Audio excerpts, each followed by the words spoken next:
யூதாவின் ராஜாவாகிய ஆசா என்கிற ராஜாவை குறித்து பார்க்கிறோம்.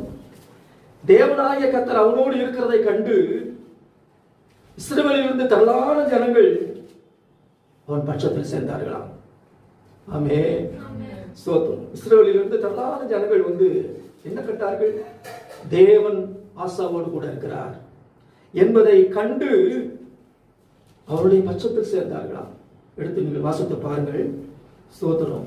2 நாளாகமம் 15ஆம் அதிகாரம்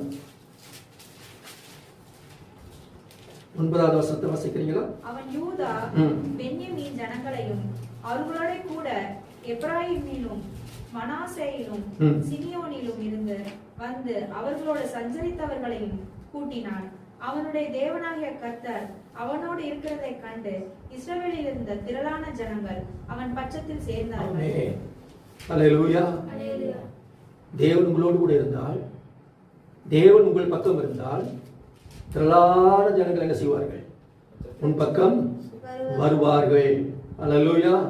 அப்படிதான் அங்க பார்க்கிறோம். திரளான ஜனங்கள் யூதாவின் ராஜாவாகிய ஆசாவின் பட்சம் சேர்ந்தார்கள். ஏன்? கர்த்தர் அவனோடு இருந்தார். ஆசாவோடு யார் இருந்தார்? கர்த்தர் இருந்தார். என்ற கண்பானவர்களே, ஸ்தோத்திரம்.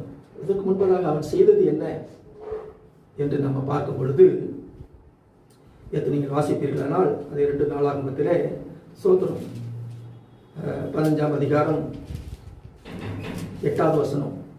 ஆசா இந்த வார்த்தைகளையும் தீர்க்கதரிசியாகிய ஓதேதின் தீர்க்க தரிசனத்தையும் கேட்டபோது அவன் திடன் கொண்டு அருவருப்புகளை யூதா பென்யமீன் தேசம் அனைத்திலும் எப்ராயிமின் மலை தேசத்தில் தான் பிடித்த பட்டணங்களிலும் இருந்து அகற்றி கர்த்தருடைய மண்டபத்தின் முன்னிருந்த கர்த்தருடைய பலிபீடத்தை புதுப்பித்து போதும் அவன் செய்த ஒரு காரியம் உண்டு.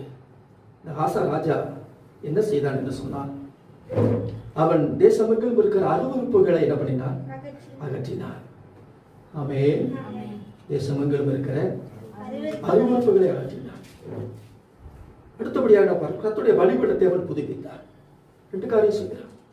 தேசத்தில் இருக்கிற அருவருப்புகளை அகற்றுகிறான், கர்த்தருடைய பலிபீடத்தை புதுப்பிக்கிறார். அருவருப்புன்னு சொல்லி தேவன் எதெல்லாம் அருவருக்கிறாரோ, ஆசா ராஜா அகற்றினது மட்டுமில்லை, இன்றைக்கு நம்முடைய வாழ்க்கையிலையும் தேவன் அருவருக்கிற காரியங்கள் என்ன இருக்கிறதோ அதெல்லாம் நம்ம என்ன செய்யணும்? அகற்றணும். அல்லேலூயா. அல்லேலூயா சொல்லுமா? அல்லேலூயா. விக்கிர ஆராதனை கர்த்தர் என்ன செய்யறாரு? அருவருக்கிறார். அதே போல தேவன் எதெல்லாம் அருவருக்கிறாரோ அதை நாம என்ன செய்யணும்? அதை அருவருத்து என்ன செய்யணும்? அதை விட்டு விளக்க வேண்டும், அதை அகற்ற